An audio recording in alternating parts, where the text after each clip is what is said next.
Good morning, good afternoon, good evening, good night, wherever you are, whatever you're doing, welcome to another Twisted Tangents. My name is Tom. And I'm Bonnie.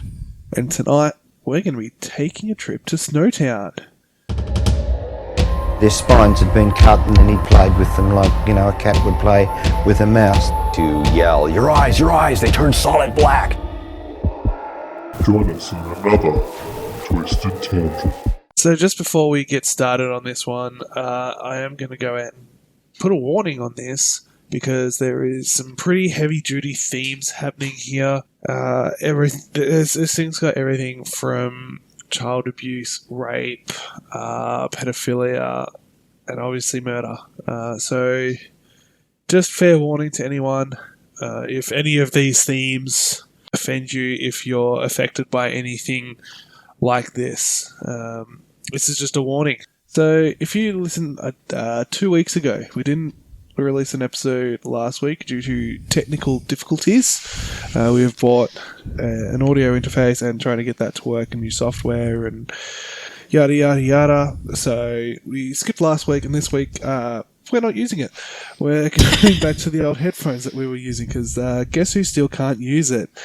So if you use Cubase software or you got a Steinberg UR22 Mark II by any chance, let me know how the hell you get this thing to work, because I cannot. So I decided I was going to do Snowtown, possibly one of the most twisted groups of serial killers in Australian history. That's the body in the barrel case, yeah? Otherwise known as Bodies in the Barrel. So there is a soccer chant. It's a terrible, terrible chant.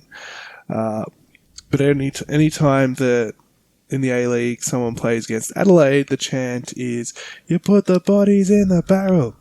You put the bodies in the barrel." It is terrible and not funny. So I've chosen that one. It's not... everyone knows Ivan Milat. Everyone knows Martin Bryant. Everyone knows... everyone knows Falcone. All those... Or Falcone, whatever his name was. Falconio. Yeah, Falcone. Peter Falcone? Peter Falcone. We're doing well saying everyone knows him. Yeah, everyone knows this guy that we can't... Like Chopper Reed and stuff like that. Chopper Reed. Yeah, everyone... There's a lot of really high-profile killers out there from Australia, and Snowtown is one of the ones where everyone goes, "Bodies in the Barrel." Yeah, I know it. And then you start naming the people that were in it, and no one really knows who they were. They just go, "Oh yeah, there's a bunch of bodies that were put into barrels full of acid." But so tonight, well, to be honest, I don't know much about this. Well, that's good because I didn't know all the ins and outs. So I spoke to my mother a little while ago and said that I was going to be doing an episode about Snowtown. And apparently I've actually been to Snowtown when I was a little tiny baby. Little baby Tom went to Snowtown. Yeah, right. And there was a mouse plague at the time that we were there. So my mum and my Oma stayed up all night in the kitchen. They had to take my cot from the bedroom because mice were coming in.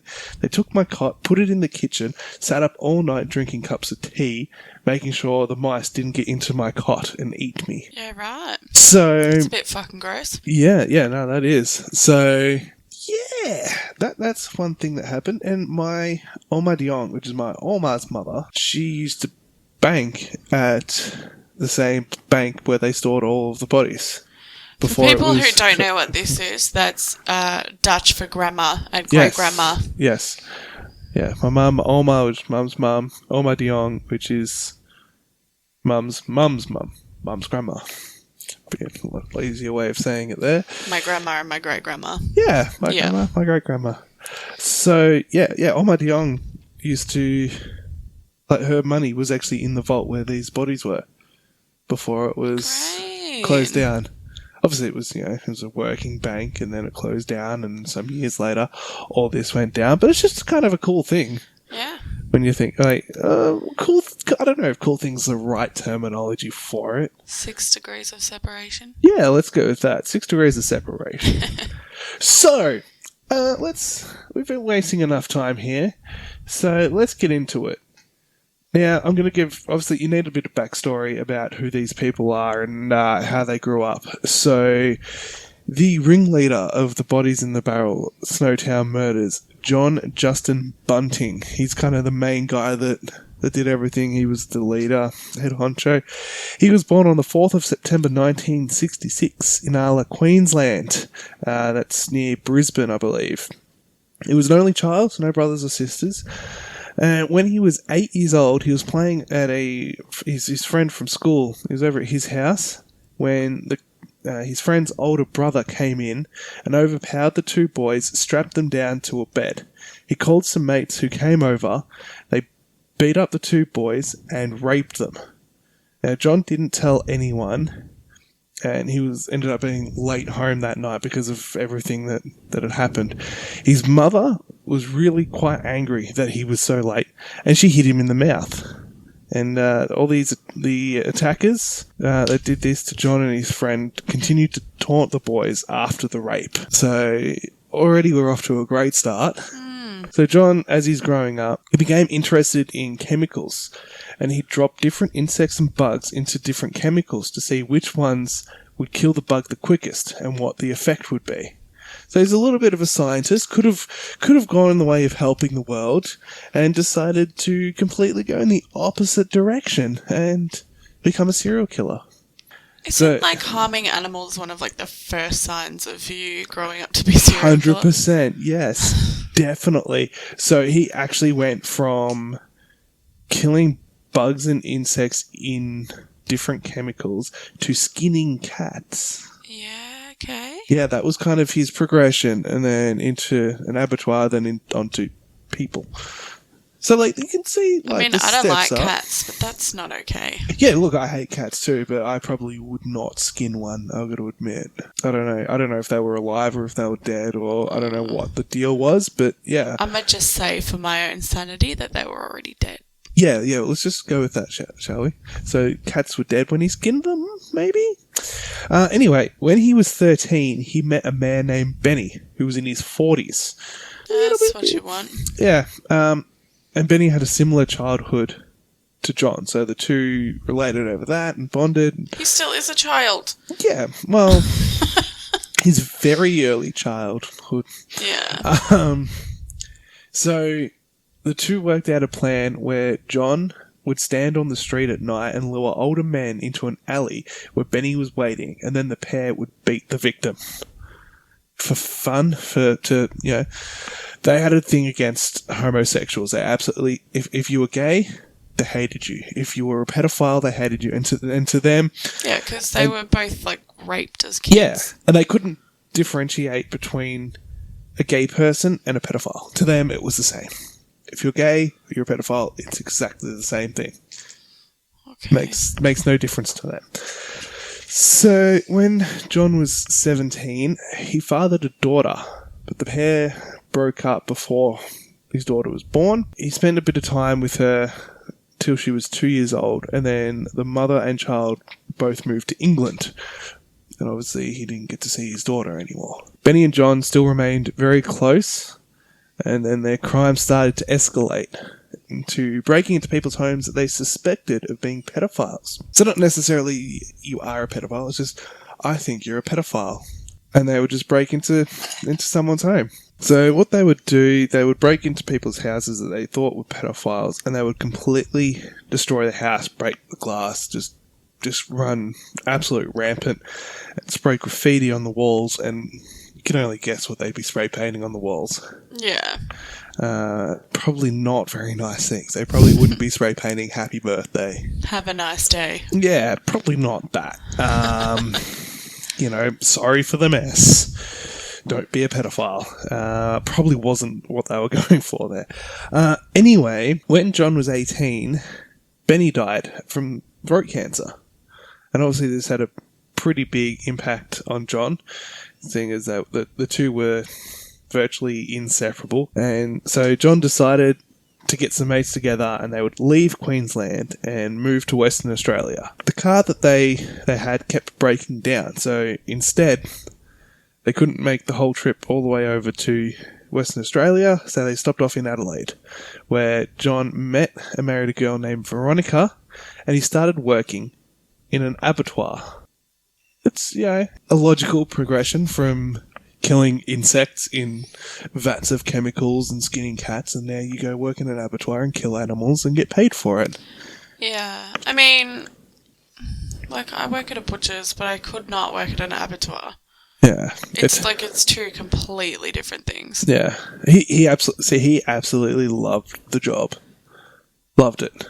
Which kind of makes sense for someone with his mentality. I mean, I like my job too, but they come pre-dead without heads or organs in them, so that's a bonus. Yeah. So, John ended up saying that the best part about his job at the abattoir was killing the animals.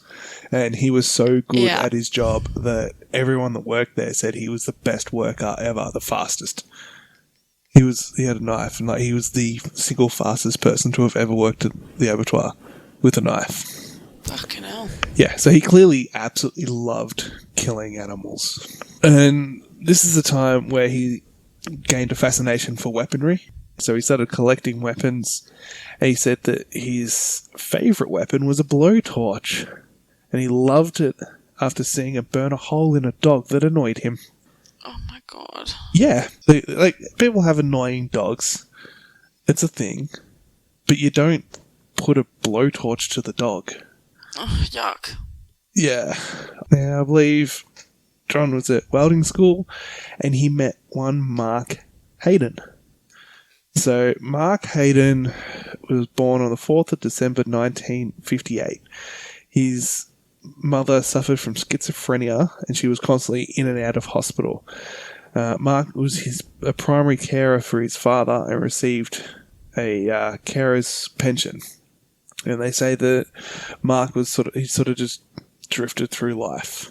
He had no real purpose, this is what I'm going to do, and I'm going to go and do it. I feel that's me. I'm not going to start killing people, but I feel that that's me. Yeah, well, I think Mark was more about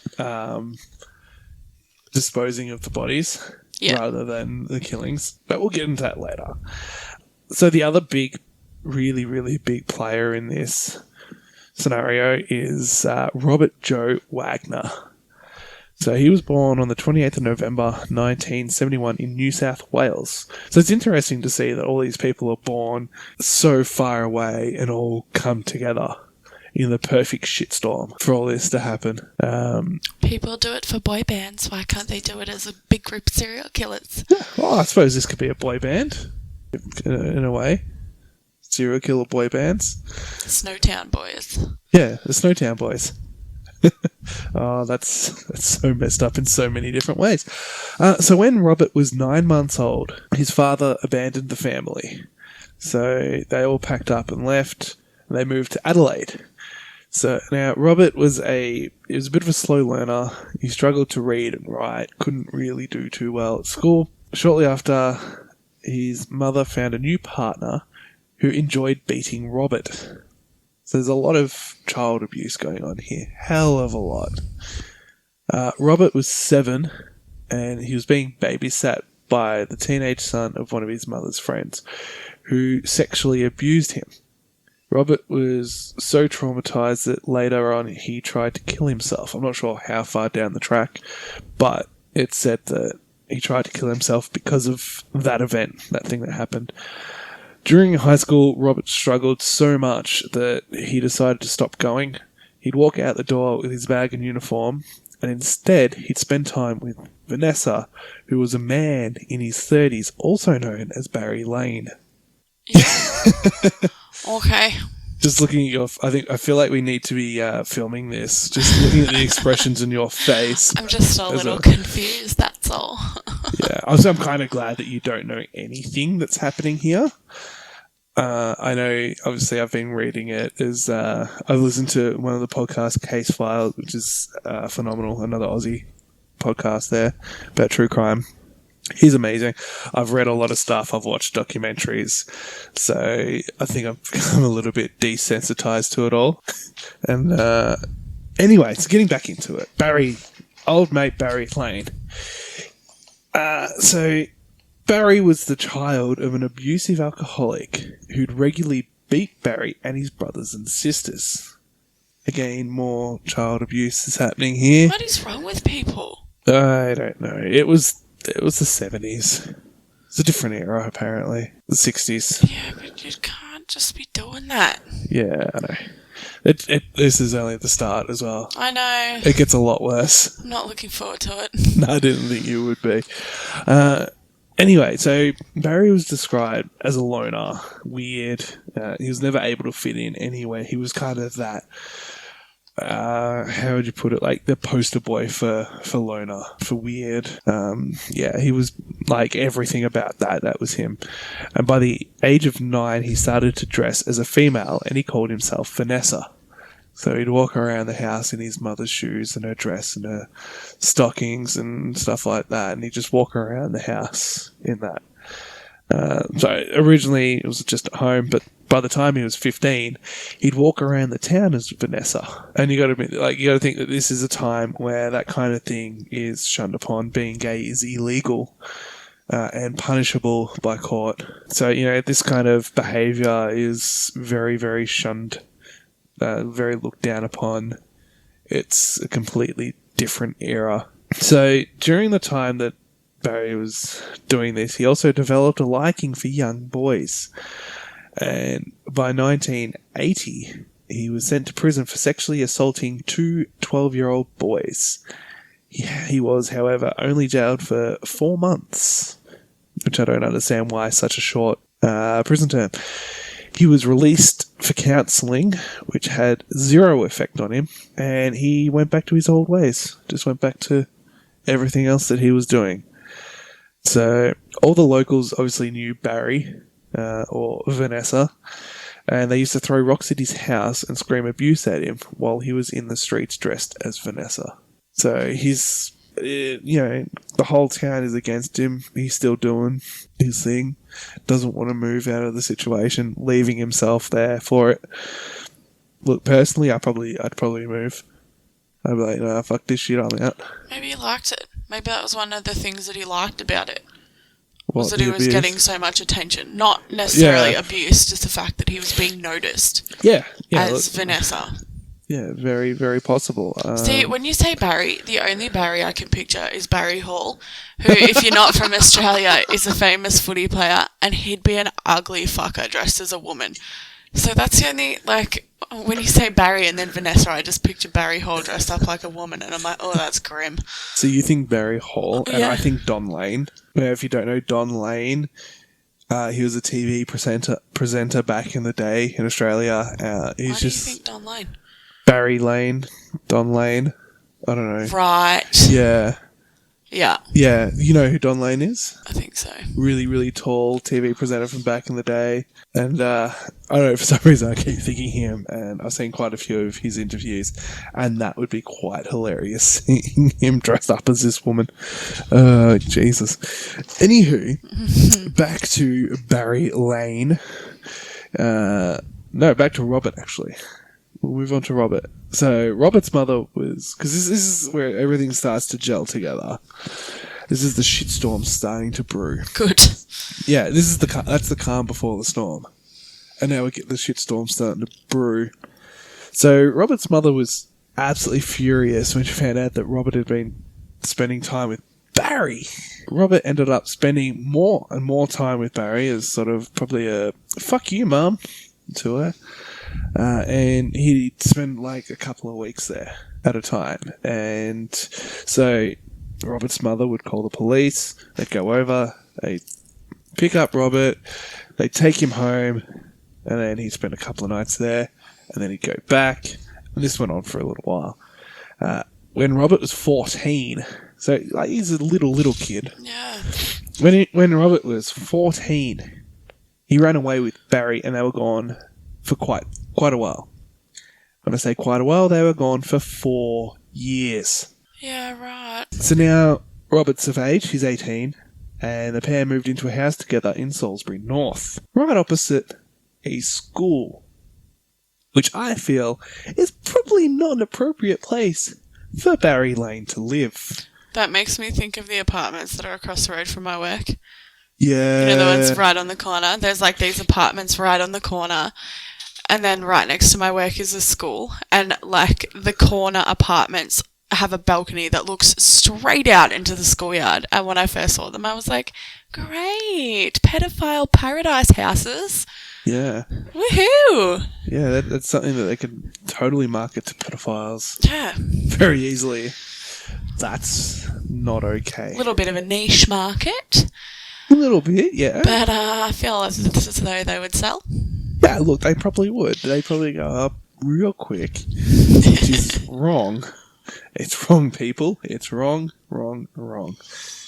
Anywho, away from that aspect, so Barry and Robert, they seem to have the perfect relationship. When they were walking down the street, they'd be holding hands, calling each other love, dear, all that sort of, all the pleasantries that you have. But behind closed doors, they often had violent arguments, and a lot of people commented on how loud their arguments were coming from the house.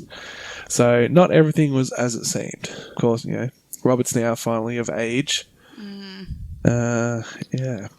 So through a mutual friend, Robert and Barry met John Bunting and his new wife. John hated both pedophiles and gays. Is this the first John? Yes, this is John Bunting, the head honcho of the whole thing that happened. So, yeah, so John hated pedophiles and gays. He obviously couldn't see the difference between the two, so realistically, Barry Lane is like the ultimate Worst nightmare. Yeah. And obviously Robert is gay. He can't see the difference between pedophiles and gays. Hates Robert just as much. But on saying that, John saw something in Robert and managed to look past his relationship with Barry. Right. So I don't know what it was that he saw in him, whether it was how he could be like quite easily manipulated or what, but probably because he was a bit dull. Yeah, look, that usually helps. Yeah, with being easily manipulated. Yeah. So he saw something and looked past the fact that Robert was gay. So if you don't know Salisbury North, I've got in my notes here, is ghetto as fuck. Yeah, that is in my notes. Salisbury North is ghetto AF. And people rely on the government for money, or they turn to crime. So it's one of those, it's all government housing, everyone's on the dole, or committing crimes, or doing both. I was going to say, both. Yeah. So Salisbury North is a place you probably do not want to be going to. And especially at this time, if you were black, gay, or Jewish, because John also had extreme Nazi views. Just to go on top of everything that he had going for him, he read a copy of Mein Kampf by Adolf Hitler and painted a swastika in the boot of his car. His mother spat the dummy big time over that. She did not approve of it. But, John's a big boy. John can do what he wants. So he painted a swastika in the boot of his car. Mm-hmm. Yeah. At least it was in the boot and not on the boot. Or like on the bonnet. Yeah, or on the windows or on every panel. Yeah. Yeah, he didn't, it was sort of somewhat hidden. So maybe he was, subtly oh, I'm a fucking Nazi now, god damn it, I'm just going to fucking paint in here and close the lid on it. He's not, driving down the main street with a bullhorn saying Heil Hitler out the window. Yeah. Yeah, this is true. He did manage to get Robert sucked into the Nazism. Of course he did. Yeah, because, Robert just does whatever he's told. I feel sorry for Robert already. Yeah, a little bit. A little bit. Yeah, a little bit. I feel as though I won't later. No, knowing that these people have all killed, I kind of find it hard to feel sorry for them a little bit. I look at it and go, well, you've had a pretty fucked upbringing, pretty shitty childhood. You didn't have to kill people, though. That's wrong. Because, there's plenty of people out there that have had childhoods that are like this, full of abuse, beatings, rapes, abandonment, you name it, that people have gone through it. But not all of them then decide when they grow up to go, I'm just going to start killing people. No, some of them just make horrible comedy specials. Well, look, yeah. Yeah, look. That could probably get us in trouble if we start bad-mouthing Hannah Gadsby and her Netflix special Nanette and how terrible it was. So we can't go out and say that Nanette was a big piece of shit comedy special because it wasn't actually funny. We can't say that, all right? Beep. Moving away from all of that now. Sauce guys. Although, to be fair, she hasn't killed anyone yet, so she's got that going for her. Don't say her to be the type, to be honest. Yeah, I can't see her doing it. She might. But I don't know. Everyone's different. There are some people that are doing time for murder, and you're like, oh, I did not imagine you doing that. But then again, there are some people not doing time for murder where you're like, have you killed anyone? I feel like you have. You look like the kind of person to kill lots of people. Yeah. And they just give to charity, and they're very, very good people. So, don't judge a book by its cover. Okay. She's still got time to kill. I get judged every day by my cover, so you can't tell me that. Oh, yeah, that's fair. Anywho, moving along. John's a Nazi. Robert's a Nazi. They were both part of a white supremacy group, only for a short period of time. And you want to know why they were only there for a short period of time? And now you're reading my notes. So Tell me why, darling. They were kicked out for being too extreme for Nazis. How do you be too extreme for a Nazi? Well, obviously, the main people from the original group weren't extreme enough. No. They weren't Nazi enough. No. They're probably sitting back going, you know what? I want to secretly hate on black people. I'm going to sit here and just, secretly do it and watch really old films where black people are slaves, and that's all I want to do. I want to hide it a little bit. And they were like, no, let's go out and let's tell people. They'll probably just all bark and no bite. And then John and Robert were like, well, fuck this shit. I actually want to go out and kill some black people and kill some Jews. And they were like, whoa, man, that's a bit much. Tone it down a tad. Come on, what do you think this is, the 1940s? Come on, mate. Hello. Get out. We've progressed. Yeah. Come on. So, how can we be poking fun at this? It's horrible. Because that's the kind of people that we are. Yeah. Sorry, not sorry. So, another guy here. Clinton Douglas Tresize, I believe is his last name. I could be completely butchering that. Tresize. I'm going to say Tresize. That's right. Yeah. So, Clinton was a drifter through life. He, a little bit similar to Robert there. And, he went through numerous churches and, he moved around a lot. He never really had a place to call home. And lo and behold, he moved to Salisbury North and he rented a flat there. Out of all the places in Australia you can wind up, you go to Salisbury North. And Clinton was very openly gay. And being as openly gay as he was, he became good friends with Robert and Barry. And through them, he met John. And John hates gays. Dun. Yeah, John hates gays. Clinton's very, how do you do it? I'm a little bit sick. I can't pretend to be gay at the moment. It's just not. Oh my god. Totally. He was super gay. Yeah, like that. So because of that, John hated him. Yeah, okay. He hates him. Clinton went missing in 1992. And because he's a drifter, he doesn't have a fixed address. He's constantly all over the shop. A lot of people around town noticed that he'd gone missing, but just assumed that he's up to his old tricks and he's moving around. Because you would notice somebody like that go missing. Yeah, oh, totally. And I think he was in the town for a little while, got to know a few people, and this, that, and the other. He was 22, and when he was in John Bunting's house, John cracked the shits, grabbed a hammer, and caved his head in. As you do. Yeah. You're gay! you're dead. I don't know how it went down. I wasn't there. Wasn't alive. Yes, you were. I was totally alive. Probably not really old enough to pick up a hammer. You're 8 months old. Yeah. So this happened somewhere between the 9th of July and the 31st of August. There's no specific date for when anyone of these people died, except for one. There's only one with a specific date.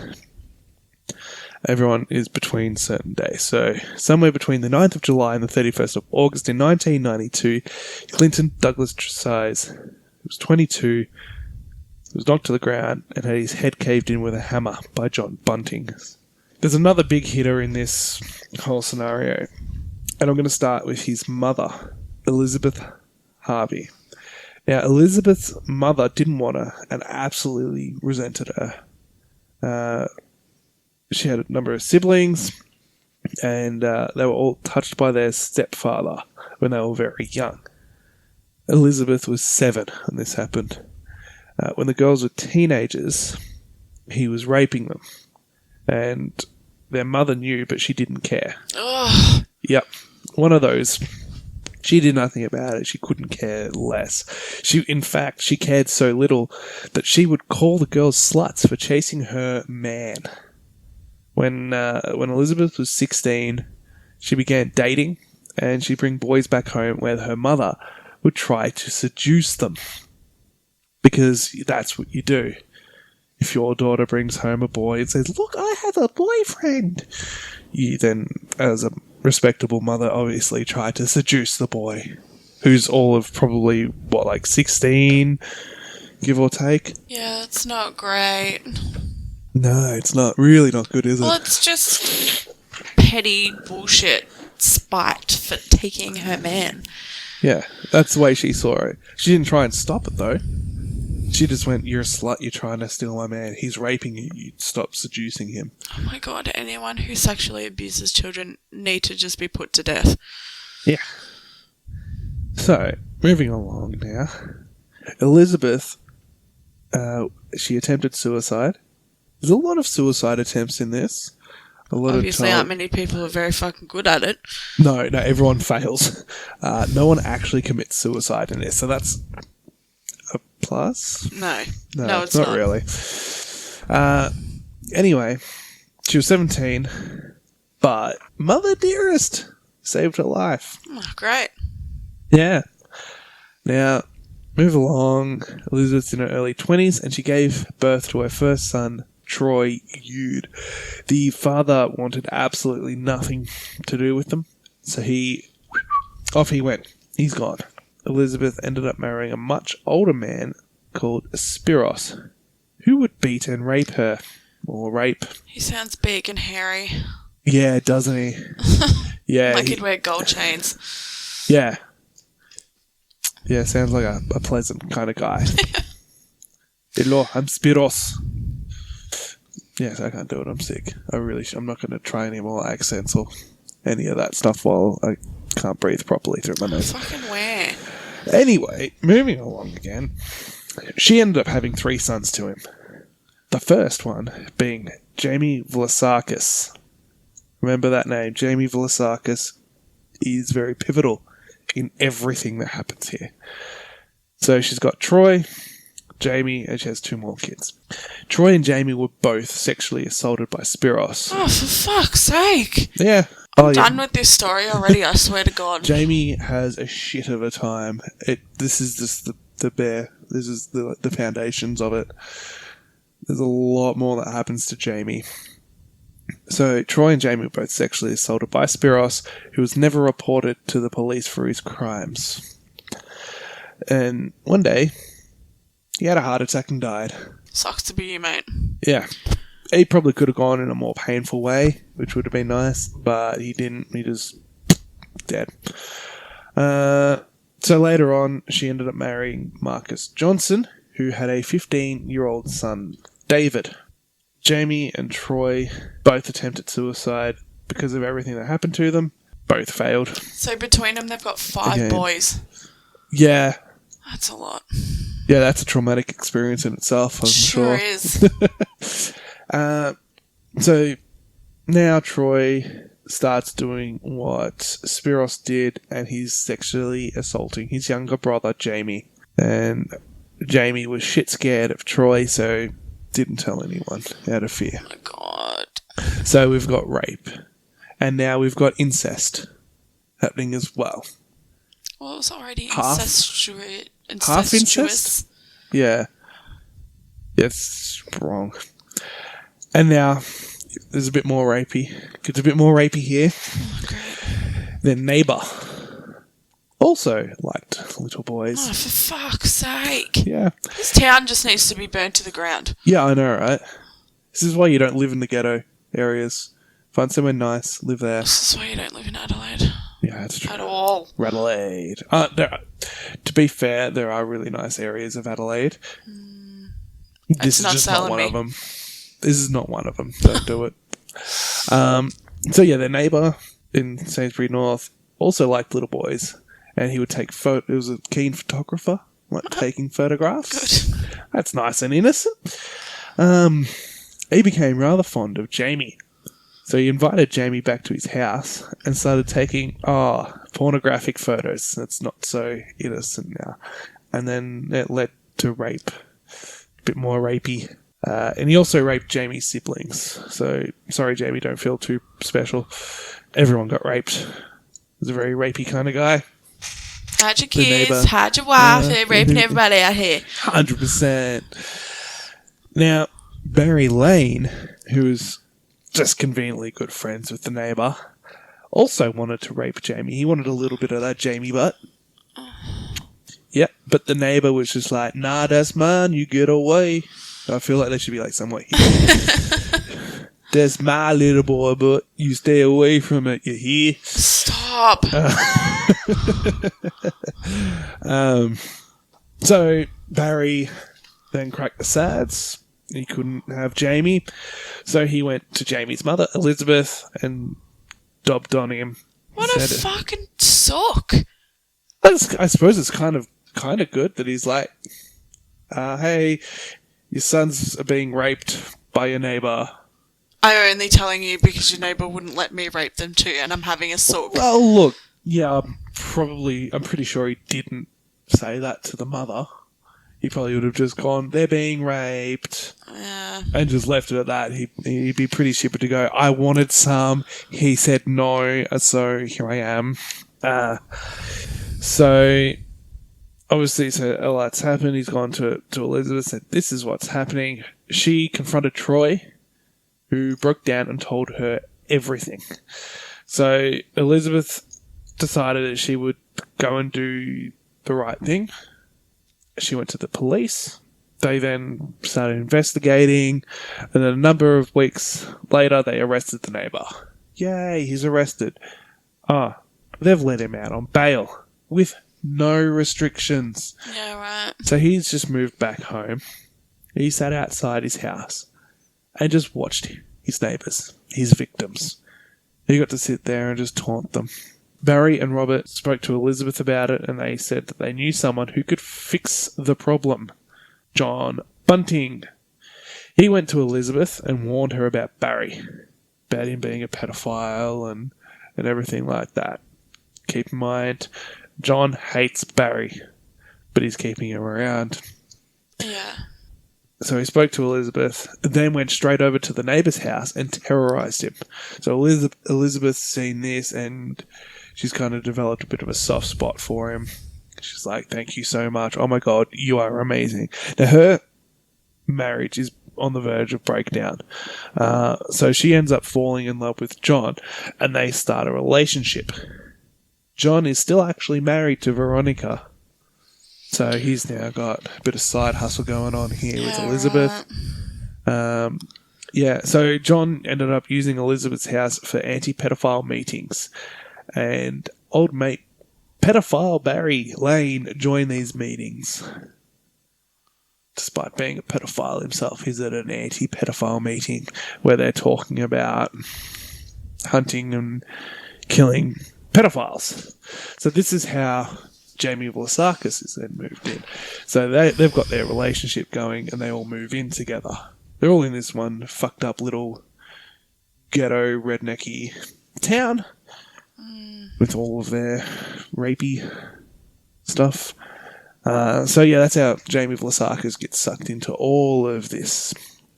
So for the sake of time, because we are getting close to our hour, I'm just going to kind of go through the victims. If you want to see, I'm going to post photos of each victim up on our Instagram page.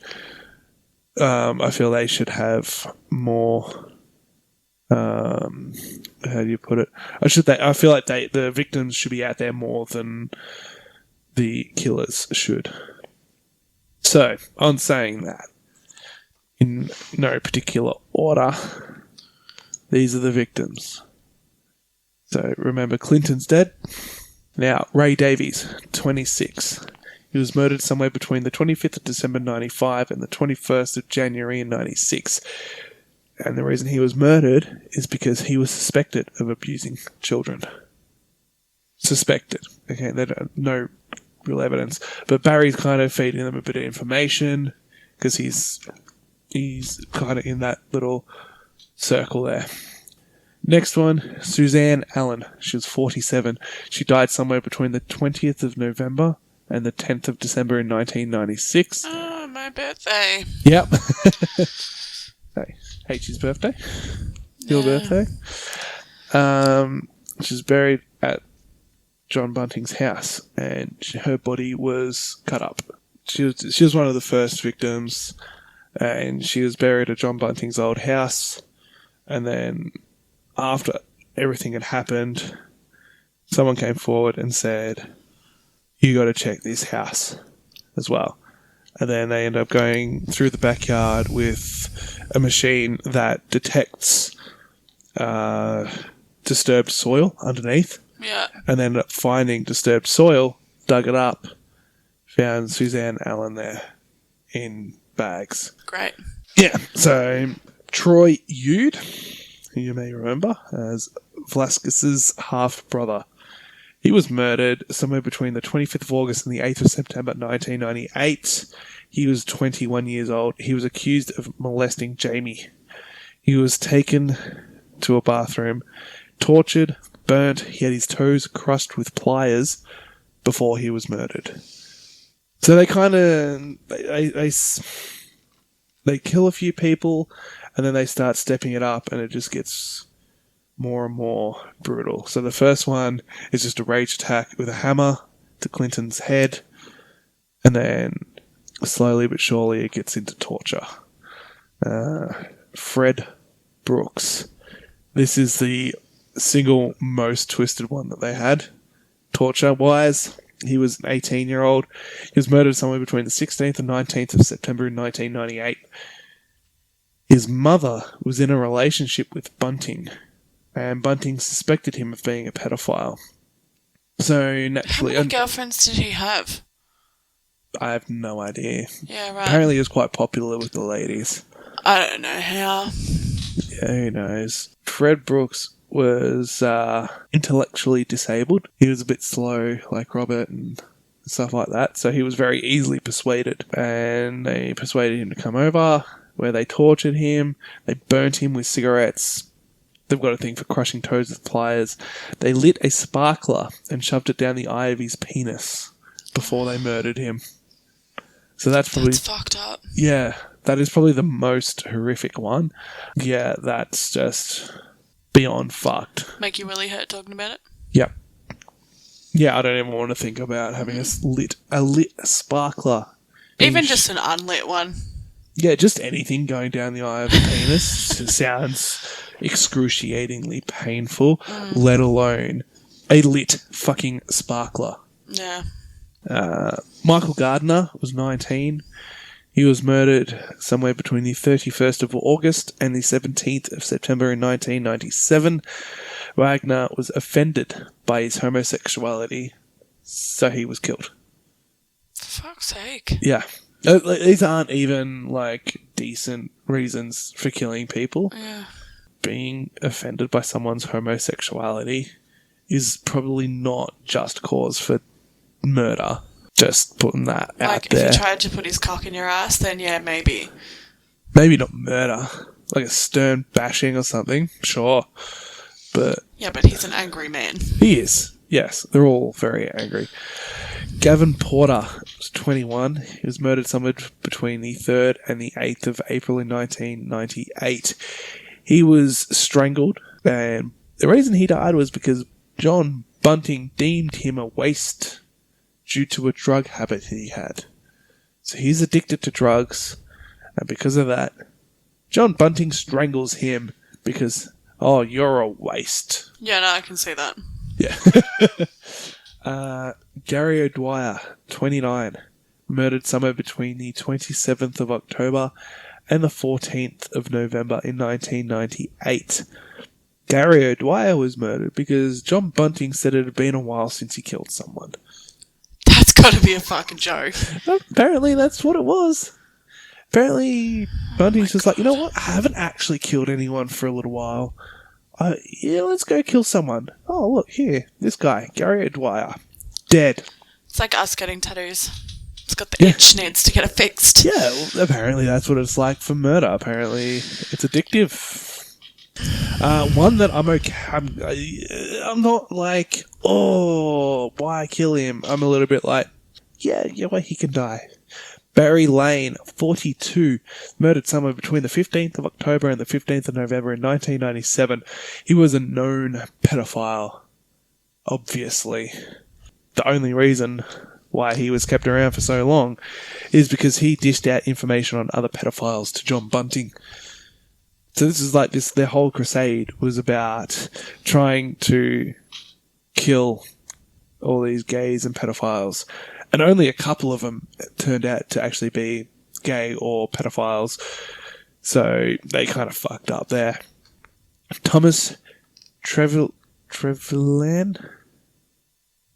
I'm completely butchering Trevelyan. He was 18. He was murdered somewhere between the 3rd and the 6th of November in 1997. He was killed because he assisted in the murder and disposal of Barry Lane. He had erratic behaviour, and so John Bunting thought, shit, he's going to squeal, he's going to tell someone.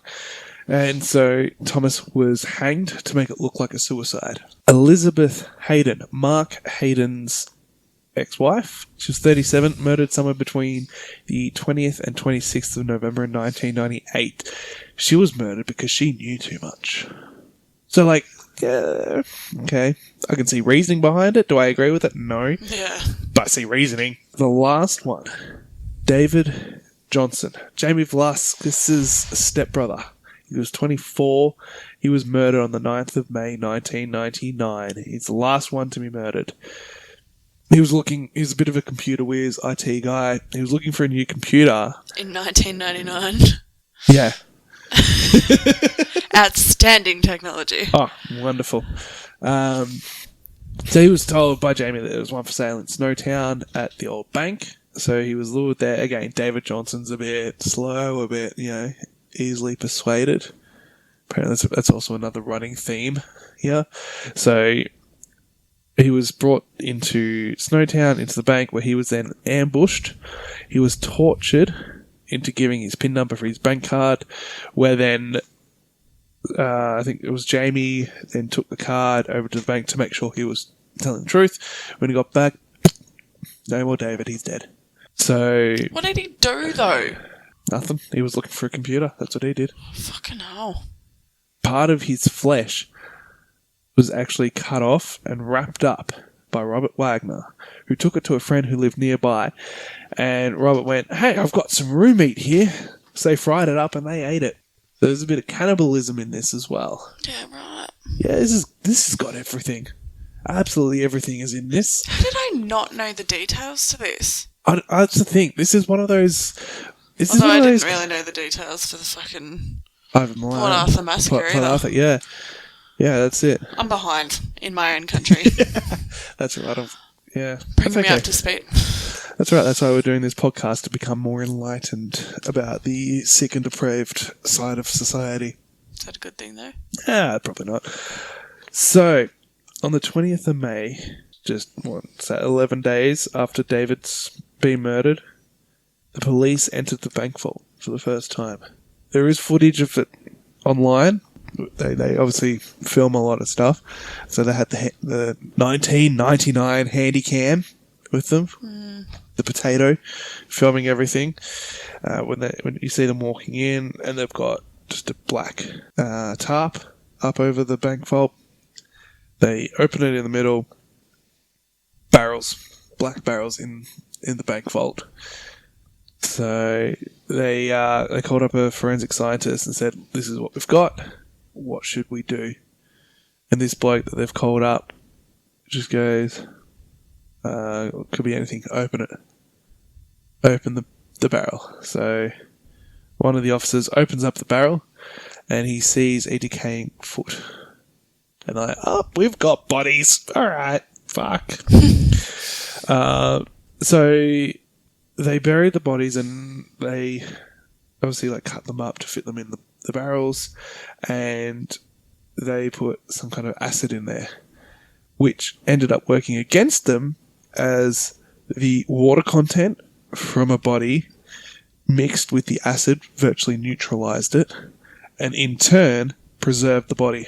Fucking idiots. Kind of mummified the bodies a little bit. That's what they said. So they were easy to identify and had they were just work out the cause of death and everything. Perfectly preserved. I wouldn't say perfectly preserved, but well preserved. Good enough to be identified. Yeah, identified. They could then see markings on the bodies, how they were killed. So these are people that have been dead for a number of years. Oh, lol, they thought they did such a good job. Fucking losers. Yeah, I know. Would you...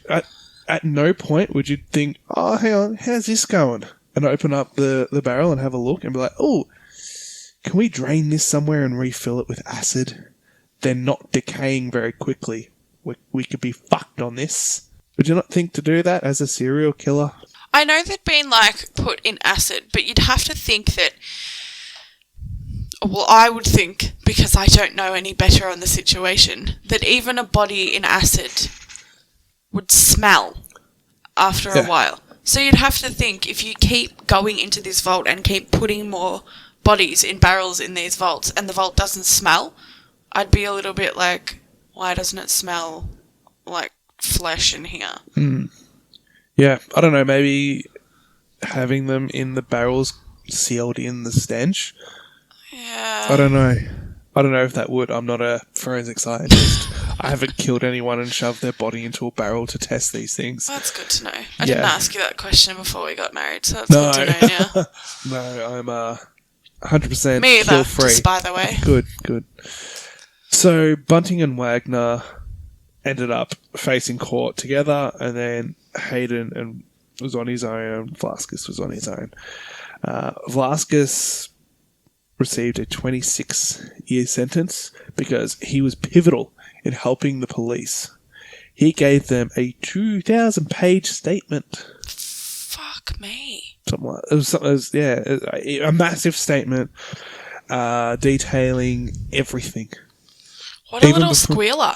Yeah, he was just 100%. I think it was...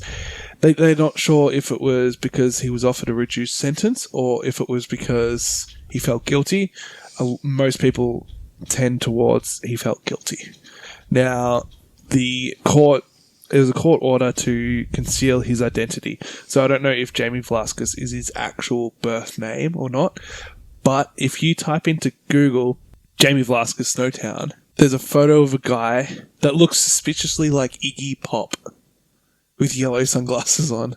Yeah, right.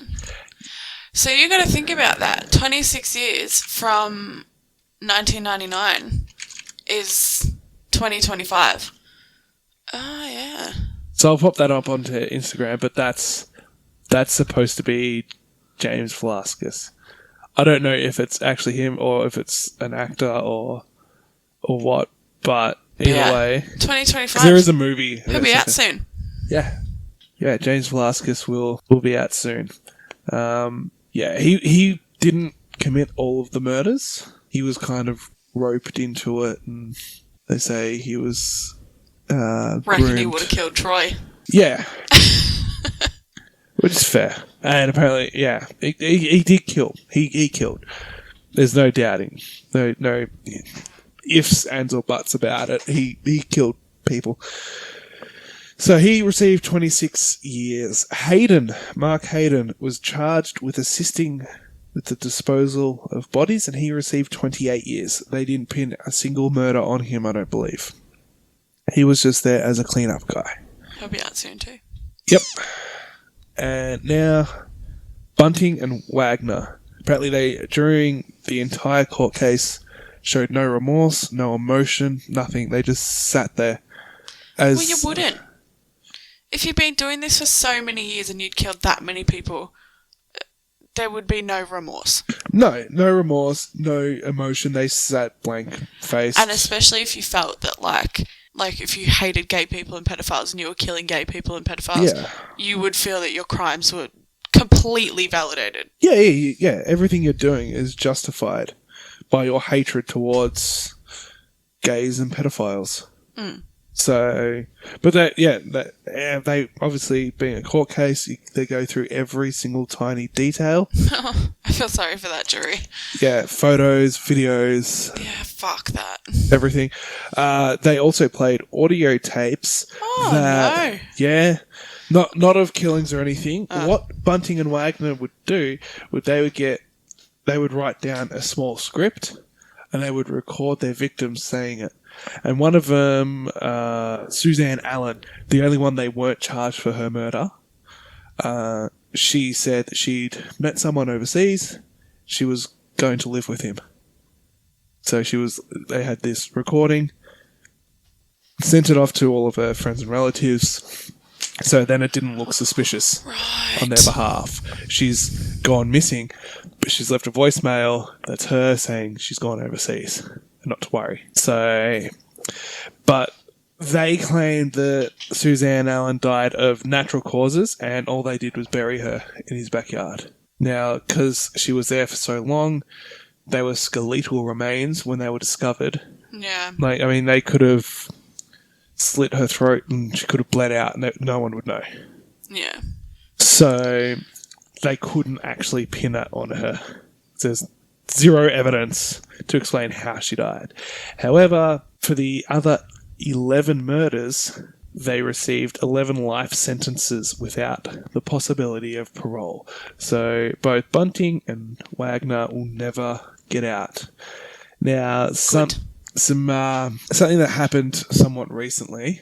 Robert Wagner has pissed off the families of every single victim by someone on the outside has created a prison pen pals account for him, which is an American service where you can write letters to inmates and you can correspond that way.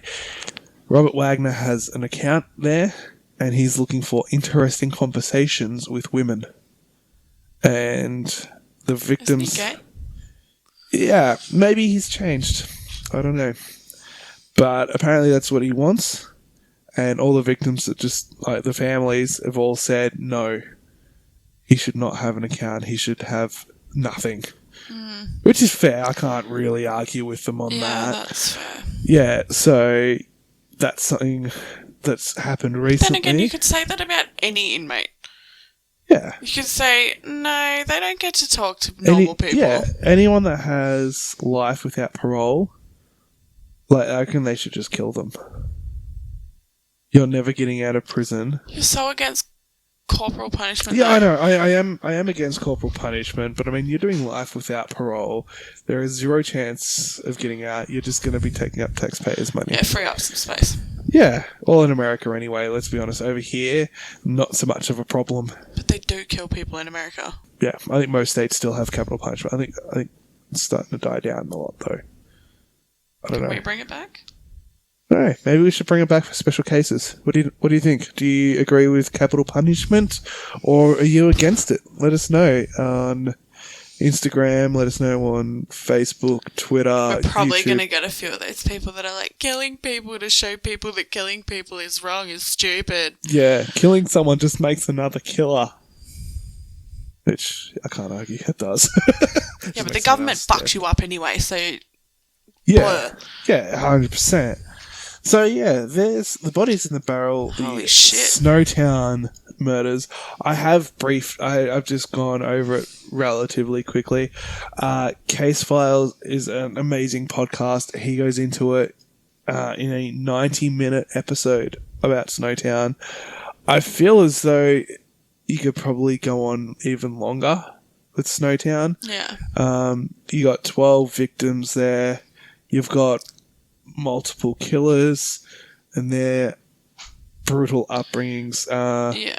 I think even Velasquez's mother was in on it as well. I think she helped dispose of bodies or something to try and help her son out.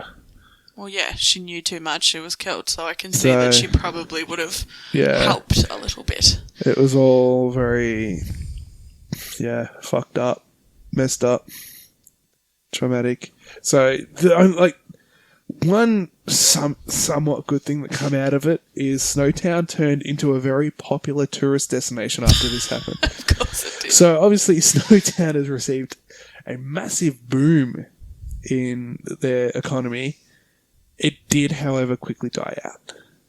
It dissipated and wasn't really a thing anymore. I mean, I'd go and check it out 100%. Would go there. Yeah. That'd be pretty cool. Maybe we should do a vlog series and go around to a bunch of different places like Belangolo Forest and Snowtown and different places. I'd be too scared that we're going to get murdered. Yeah, but these murderers are in prison doing life without. I know.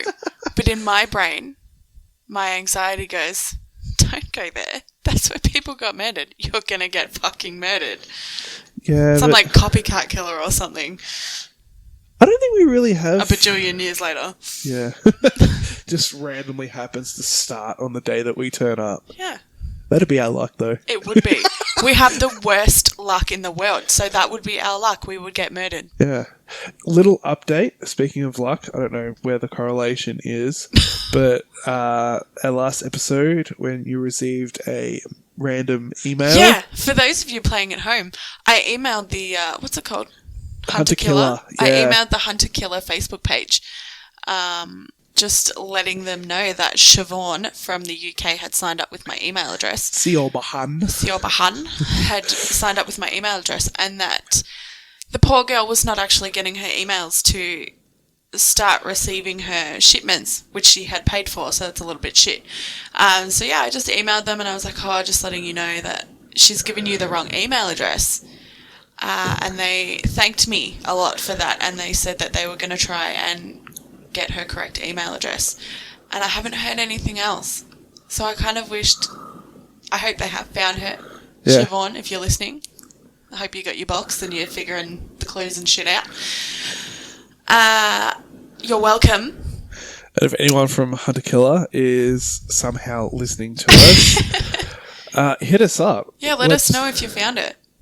Yeah. I was just gonna say, give us some free Hunter Killer subscription boxes. I was just gonna say, let us know if you found it, because that'd be really cool. That too. Let us know if you found it.